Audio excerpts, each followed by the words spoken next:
By 1944, the tide of World War II had turned dramatically against Nazi Germany, especially on the Eastern Front.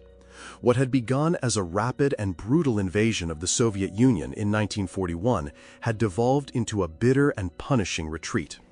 The German defeats at Stalingrad in 1943 and Kursk in mid-1943 shattered the myth of Wehrmacht invincibility. With the Red Army gaining strength in numbers, firepower, and coordination, Germany found itself on the defensive, facing an opponent now fueled by revenge and determined to drive the invaders out of Soviet territory.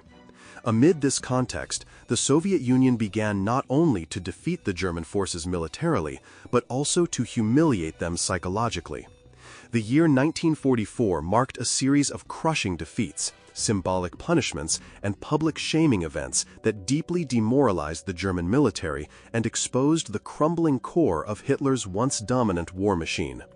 Operation Bagration, launched on June 22, 1944, exactly 3 years after Operation Barbarossa, was the most devastating military offensive ever mounted by the Soviet Union. It targeted German Army Group Center in Belarus and quickly became one of the largest and most effective offensives in the history of warfare.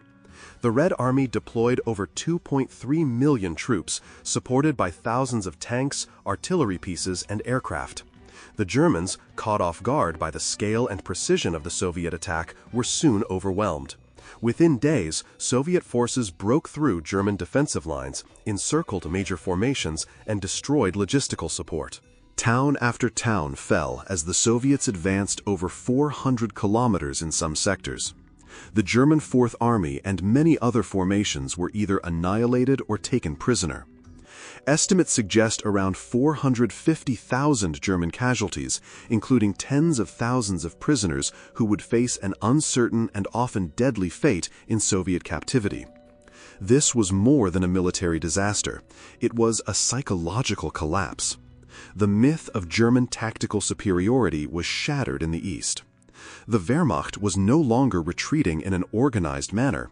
It was disintegrating under the sheer weight of Soviet firepower and strategic planning. Operation Bagration did not just push the Germans back, it annihilated their central front, making recovery impossible and paving the way for the Red Army's advance into Poland and toward Berlin. The humiliation was not just on the battlefield. Captured German soldiers were filmed and photographed by Soviet propagandists, often shown disoriented, filthy, and broken. These images were widely distributed to boost Soviet morale and to showcase the decline of the once dreaded German war machine.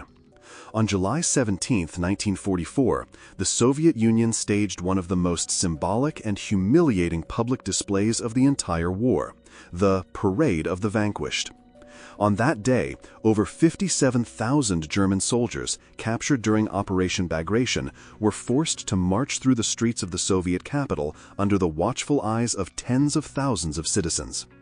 It was a powerful show of Soviet strength and a direct response to years of brutal occupation by the Nazis. This carefully choreographed event transformed Moscow into a stage for psychological warfare.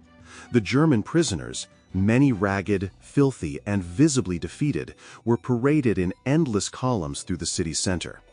Muscovites looked on in silence, with faces of contempt and grim satisfaction.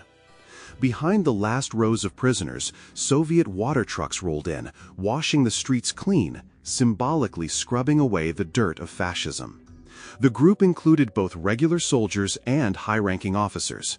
There was no effort to preserve their dignity. Their disheveled state was part of the message. The invincible Wehrmacht had been broken and humbled. Soviet photographers and film crews captured the moment for propaganda, broadcasting it across the USSR and beyond. For many Soviets who had suffered from German atrocities, this event was more than just spectacle. It was justice in motion. For Germany, it was a moment of national disgrace. The once proud soldiers of Hitler's army were now the walking evidence of a shattered myth. The aftermath of Operation Bagration saw not only the military destruction of German Army Group Center, but also the mass capture of tens of thousands of soldiers. Many of these men were paraded through Moscow, but for the majority, their journey was far more grim. The Soviet Union, overwhelmed by the scale of its victories, was ill-prepared to properly house or feed such a massive influx of prisoners. What followed were death marches to Soviet labor camps, harsh treks through scorching summer heat or freezing terrain with little food, medical care, or rest. German POWs were marched hundreds of kilometers, often under armed guard, with beatings or executions for those who stumbled or lagged behind. Disease, exhaustion, and starvation claimed thousands of lives even before they reached the camps. For many captured soldiers, the march itself became a deadly gauntlet, one where dignity was stripped alongside life. Survivors were sent to labor camps scattered across the Soviet Union, where conditions were brutally harsh. Forced to build infrastructure, mine resources, or clear rubble, many would not see freedom again for years, if ever. This mass captivity, coupled with the physical degradation of the prisoners, became another layer of Soviet psychological warfare, the crushing of not just armies but the individual soldiers' will to resist. In October 1944, the Red Army crossed into German territory for the first time, entering East Prussia with a vengeance fueled by years of Nazi atrocities. What followed shocked even some Soviet commanders. The village of Nemmersdorf, one of the first German settlements to fall to the advancing Red Army, became the scene of a massacre that would reverberate across Europe. Eyewitnesses and subsequent German investigations reported that Soviet troops brutally killed around 74 German civilians, including women, children, and the elderly, along with several French and Belgian prisoners of war who had been held nearby. Victims were found mutilated, many showing signs of torture and sexual violence.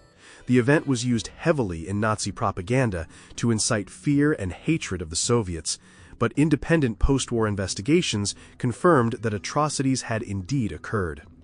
For the German population and army, Nemmersdorf was a terrifying sign of what was to come. It shattered the illusion that the Eastern Front would remain outside Germany's borders. Soldiers who heard of the massacre often fought with increased desperation, knowing that surrender might bring worse and death. Civilians began to flee westward in panic, realizing that retribution for Hitler's crimes was arriving brutally and without mercy.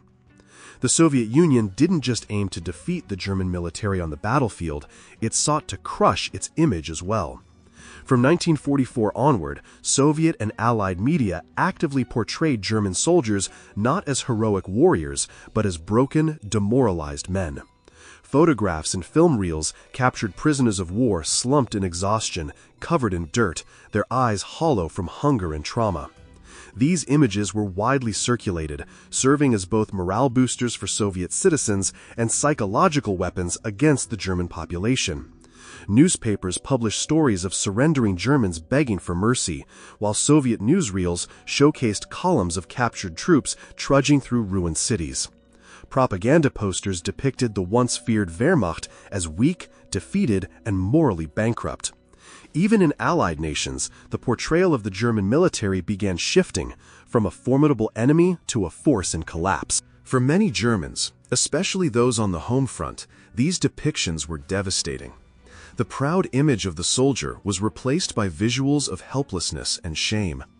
Families who had once believed in the invincibility of the Reich now saw their sons and fathers depicted as humiliated captives. The psychological blow was enormous and deliberate.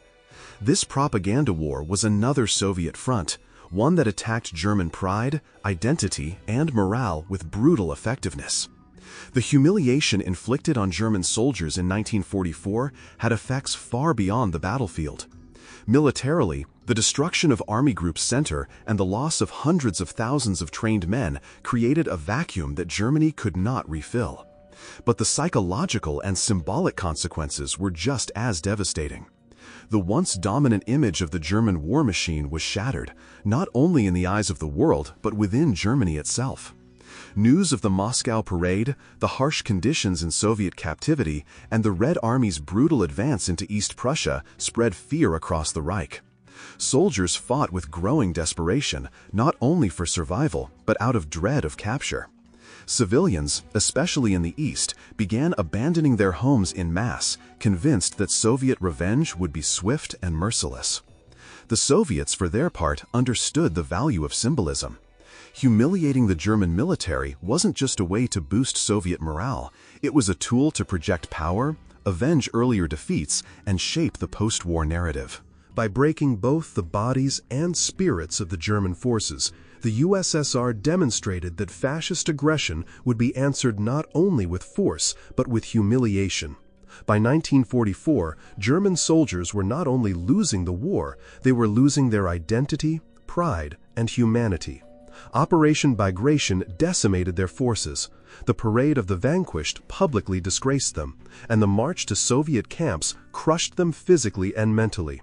The Red Army's advance brought not only vengeance, but a deliberate strategy of humiliation designed to dismantle the myth of German superiority. In doing so, the Soviets turned the tide not just militarily, but symbolically. As the dust of war settled and the images of defeated soldiers circled the globe, one question lingered. Was this the price of conquest, or the cost of hubris?